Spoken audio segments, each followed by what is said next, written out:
قابل غور جملہ ہے، اگر اس پر ذہن نشی کی جائے، اگر اس پر غور کی جائے، اگر اس کو اپنے دل و دماغ سے دیکھا جائے، اگر اس کی تفصیل پڑھی جائے تو یوں کہا جا رہا ہے کہ جب تم گناہ کر لو تو یہ کہا جا رہا ہے کہ جب تم اپنا قدم گناہ کی طرح روا کر لو تو اس طرح توبہ کرو کہ آگے والوں کو نصیحت ہو جائے۔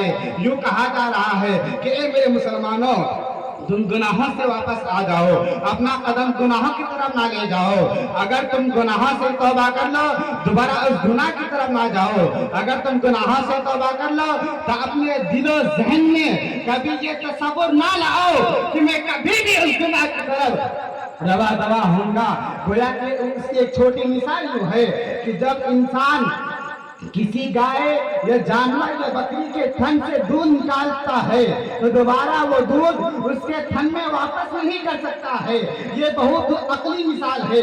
اسی طرح انسان کو چاہیے کہ جب ہمارے سے گناہ سرزد ہو جائے، جو ہم گناہ کر لے اور گناہ کے بعد ہمیں احساس ندامت ہو، اگر ہم اس گناہ سے واپس پلٹ جائے تو دوبارہ اس گناہ کی طرف نہ جائے جس طرح دودھ تھن سے نکلنے کے بعد دوبارہ تھن میں نہیں جایا کرتا ہے۔ میرے جی ساتھیوں، یہ بات قابل غور ہے کہ جب دودھ تھن سے نکل جاتا ہے تو دوبارہ اس تھن میں نہیں جاتا ہے۔ اسی طرح جتنے بھی امت محمدی ہے جب گناہ کر لے، جب گناہ کرنے کے بعد جب توبہ کر لے تو اس گناہ کی طرف واپس نہ جائے۔ میرے عزیز ساتھیوں، ایک بات یاد رکھیں، دنیا فنا ہونے والی ہے، دنیا کی اشیاء فانی ہے، دنیا کی ہر چیز فنا ہونے والی ہے۔ دنیا میں جو آپ کے سامنے یہ جو اونچے اونچے مکانات نظر آ رہے ہیں یہ سب فنا ہونے والے ہیں۔ دنیا کی کوئی چیز باقی رہنے والی نہیں ہے۔ دنیا میں اگر کوئی چیز باقی رہنے والی ہے تو اللہ تعالیٰ کا ذکر باقی رہنے والی ہے۔ اگر کوئی چیز باقی رہنے والی ہے تو حضور سے جو ہماری نسبت ہے وہ باقی رہنے والی ہے۔ اگر دنیا میں کوئی چیز باقی رہنے والی ہے تو وہ ہے نماز باقی رہنے والی ہے۔ میرے عزیز ساتھیوں، ہمیں چاہیے کہ دنیا میں تو کوئی چیز باقی نہیں رہیں گے تو ہم کیوں اس دنیا کے پیچھے پڑے ہوئے ہیں، ہم کیوں اس دنیا کی طرف بھاگے جا رہے ہیں۔ میرے عزیز ساتھیوں، اللہ قرآن مجید میں فرماتا ہے ہم نے تمہارے لیے رات کو سونے کے لیے بنایا، زمین کو روزی کا ذریعہ بنایا۔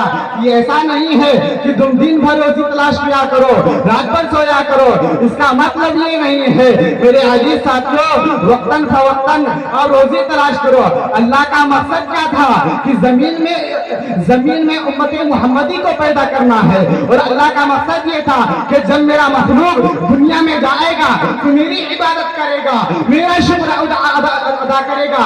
یہ جو چیزیں ہمیں مل رہی ہے دنیا میں آرام کرنا، یہ جو چیزیں ہمیں مل رہی ہے رزق کو تلاش کرنا، یہ اس کا نسبت ہے، یہ ایک ذریعہ ہے۔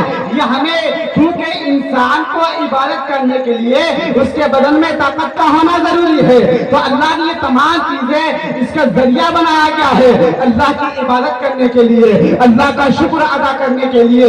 تو میرے عزیز سائیوں، آج دنیا آج ہماری نگاہیں دیکھ رہی ہے کہ دنیا غلط چیزوں کی چیزیں بھاگ رہی ہے۔ آج ہماری نگاہیں دیکھ رہی ہے کہ ہمارے عوام لوگ غلط چیزوں کی بھاگ رہے ہیں۔